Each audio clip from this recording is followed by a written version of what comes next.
네, 안녕하십니까. 유용선 목사입니다. 좋은 아침입니다. 오늘 우리가 함께 나눌 말씀은 욥기서 7장 1절부터 7절까지 말씀입니다. 욥의 독백인데요. 제가 그 욥의 심정으로 한번 천천히 읽어 보겠습니다. 인생이 땅 위에서 산다는 것이 고된 종살이와 다른 것이 무엇이냐? 그의 평생이 품꾼의 나날과 같지 않으냐?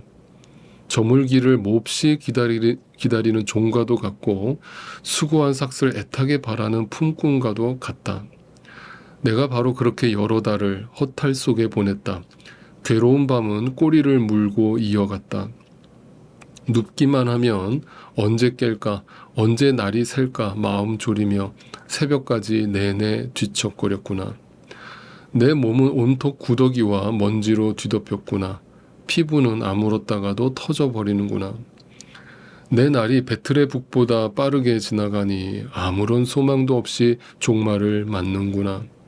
내 생명이 한낱 바람임을 기억하여 주십시오. 내가 다시는 좋은 세월을 못 볼 것입니다. 네, 욥의 심정으로 한번 읽어봤습니다.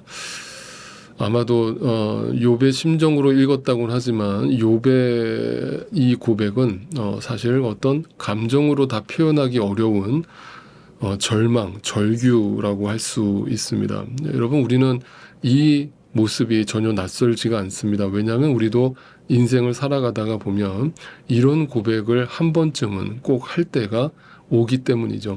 한 번이 아니라 수십 번, 여러 번 우리에게 찾아옵니다. 우리는 인생을 살아가면서 저마다 어떤 인생관이라는 걸 가지고 살아가게 됩니다. 그 인생관을 크게 우리는 어떤 현실주의자, 또는 이상주의자, 또는 낙관주의자, 또는 비관주의자라는 시선으로 정의할 수 있습니다. 그래서 저마다 목사님, 저는 먹고 사는 게 너무 바빠서 뭐 인생이 뭐냐에 대해서 진지하게 생각할 그런 시간도 없고 여유도 없고 그렇게 생각하면서 살고 싶지도 않아요. 인생 뭐 있어요? 그냥 사는 거죠. 이렇게 생각하시고 말씀하시는 분들도 있어요. 그러니까 나는 인생관이 없다. 그런데 사실 그렇게 말씀하시는 분들조차도 나름대로 다 그 저변에는 인생관을 가지고 살아갑니다. 아마 그렇게 말씀하시는 분은 인생을 낙관주의로 바라보시든지 아니면 비관주의로 바라보시기 때문에 그런 말씀을 하실 거라고 생각해요. 지나치게 낙관주의로 바라보는 사람은 말 그대로 인생에 고난이 오지, 인생은 슬픈 거지, 그런데 뭐 인생 뭐 있어? 즐기다 가는 거지 라면서 어떤 고난 속에서도 긍정의 마인드로 인생을 낙관적으로 바라보려고 애쓰시는 분들을 보게 됩니다. 그래서 뭐 소위 말해 이제 긍정의 에너지를 가지라라고 이제 종용하시는 분들을 우리 주변에서 쉽게 찾아보게 되죠. 물론 저는 그것이 나쁘다고 말씀드리는 건 아닙니다. 그런데 중요한 건, 재밌는 사실은 뭐냐 하면 욥도 사실은 지극히 이상주의자였다라고 말할 수 있고 굉장히 낙관주의자였다라고 말할 수 있겠죠. 왜냐하면 욥이 고난이 찾아오기 전까지만 해도 욥은 하나님으로부터 많은 복을 받아서 누리고 있었기 때문에 그 복을 누리고 있는 사람의 입장에서 인생이라는 것은 어떤 시선이겠어요? 너무 행복하지 않았겠어요? 네. 뭐 부족한 게 없었잖아요. 그죠? 물론 그 안에도 뭐 소소한 문제들이 있었겠지만 근본적으로 욥이라는 사람의 인생은 너무나 행복했다라는 게 어떤 욥기의 시작 아니었습니까? 그런데 어느 날 갑자기 전혀 예상하지 못한 고난이 찾아오자 그 욥이 자신의 인생관이 바뀌는 모습을 보여주잖아요. 네.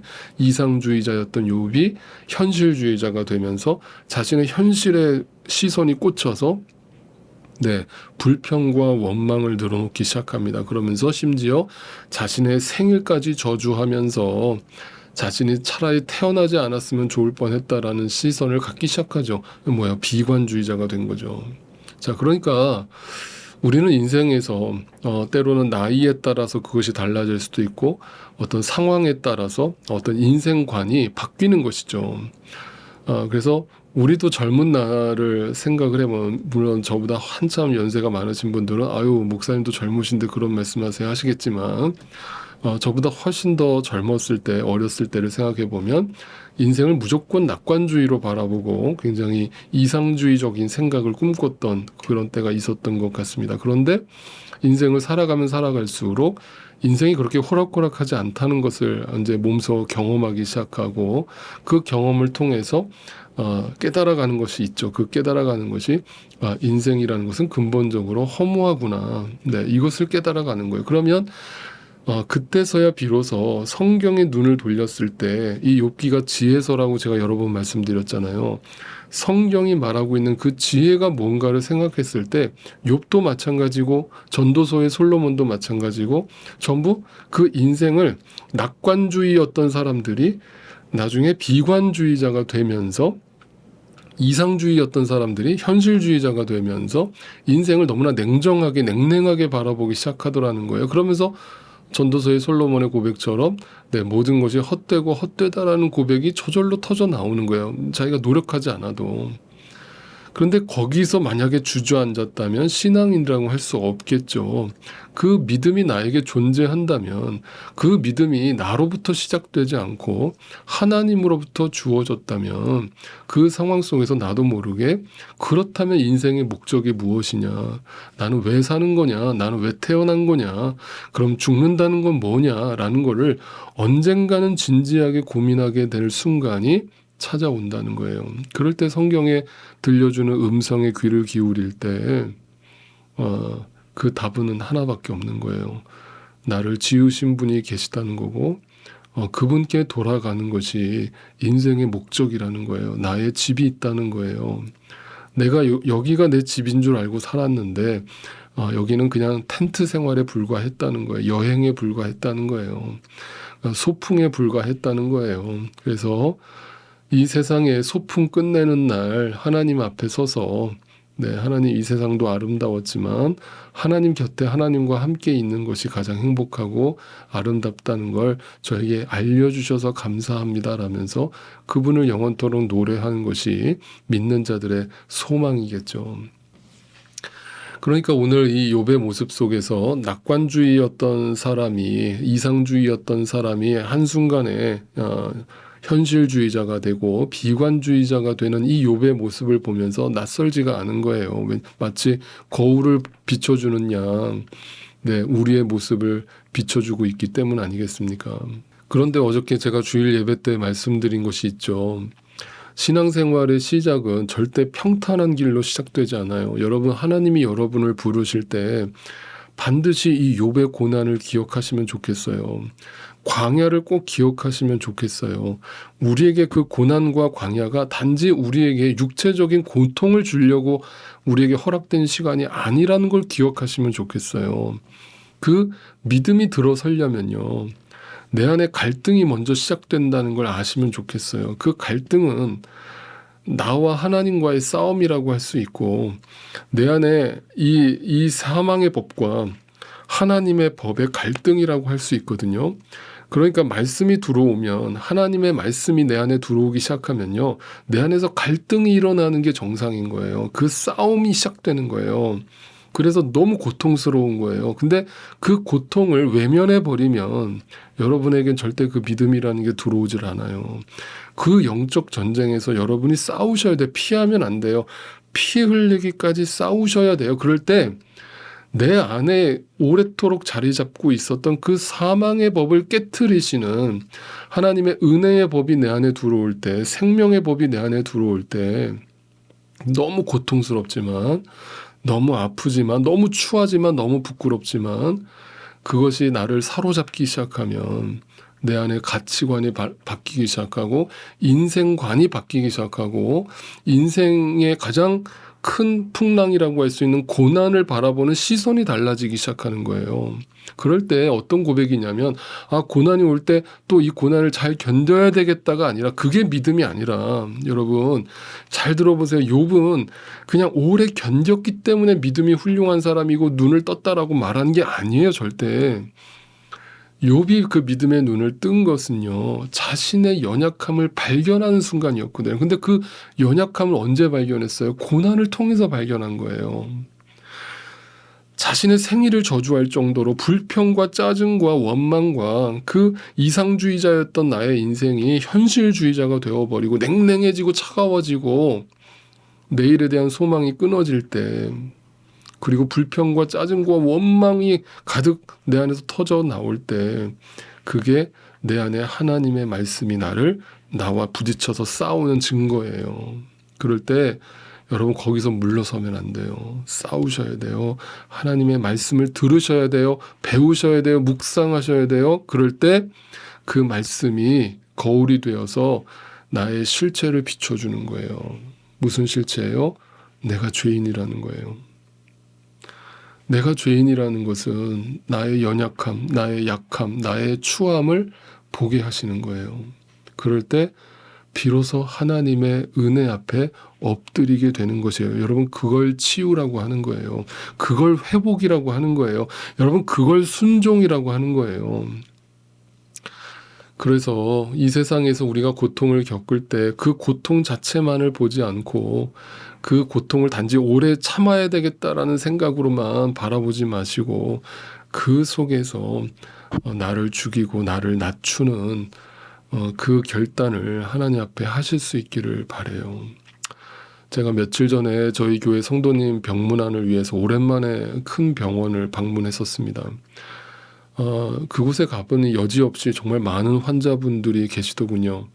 제가 갈 때마다 느끼는 것이지만 이 세상에는 정말 아픈 사람들이 정말 많구나라는 것을 다시 한번 새삼 느낍니다.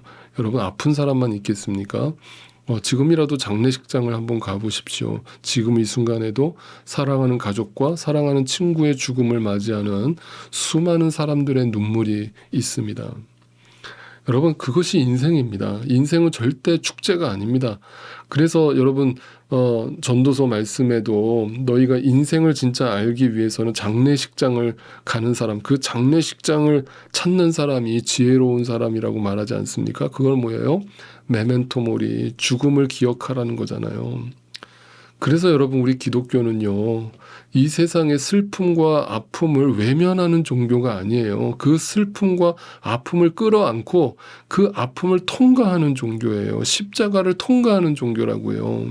그러니까 그걸 통과하는 사람들이 크리스찬이니까 이 세상에 아픔을 당하는 사람들, 고통을 겪고 있는 사람들을 우리는 누구보다 공감할 수 있어야 하고 누구보다 이해를 해야 되고 그 누구보다 더 낮은 자리로 내려가서 그들과 함께 아파해 줄 수 있는 성숙한 신앙을 가져야 하는 거예요. 여러분, 그게 기독교의 정신이에요. 그런데 그것이 끝이 아니라 그 아파하는 사람들을 끌어안고 그들에게 소망을 주는 거예요. 복음을 들려주는 거예요. 이게 끝이 아니라는 걸 들려주는 거예요. 십자가 너머에 부활이 있다라는 것을 알려주는 거예요. 그리고 그를 위해서 진심으로 위로하고 기도해 주는 거예요. 그러니까 기독교 신앙은 예수 잘 믿어서 평안하고 축복받고 복받는 그런 종교 절대 아니에요. 여러분, 우리는 정말 지독하리만큼 현실 속에서 고통을 겪고 그 십자가를 겪어내는 종교예요. 광야를 통과하는 종교예요. 네, 그 속에서 내가 혼자인 줄 알았는데 하나님께서 나와 함께하고 계시며 하나님이 나를 부르고 계시다는 것을 발견하는 종교예요. 그것이 하나님의 복이요, 하나님의 사랑임을 알게 되는 겁니다. 그러니까 여러분, 정말 중요한 메시지는 그 고통 속에서도 결코 우리가 혼자가 아니었다는 사실을 보게 된다면 여러분, 이 인생 속에서 우리는 정말 소중한 복을 하나 발견하게 되는 것이죠. 그러니까 우리에게 필요한 것은 이 인생에 초점을 두고 살아가는 것이 아니라 어떤 상황 속에서도 지금 이 순간에도 나와 함께하고 계시는 그 임마누엘 하나님을 바라봄으로 그 하나님의 선한 능력을 붙들고 그분 주시는 그 믿음을 의지하여서 이 땅의 모든 고통을 주님과 함께 이겨내면서 앞을 향해 나아가는 것이죠. 그것이 믿는 자들의 삶이겠죠. 바라옵기는 오늘도 주님의 선한 능력이 우리의 연약한 심령을 감싸시고 말로 다 표현할 수 없는 탄식과 번민이 우리의 마음을 가득 찰 때 믿음으로 일어날 일을 기대하면서 소망을 품으면서 주 안에서 우리의 하루하루가 날마다 새로워져가는 그 은혜가 우리에게 풍성하게 주어지기를 주님의 이름으로 축복드립니다.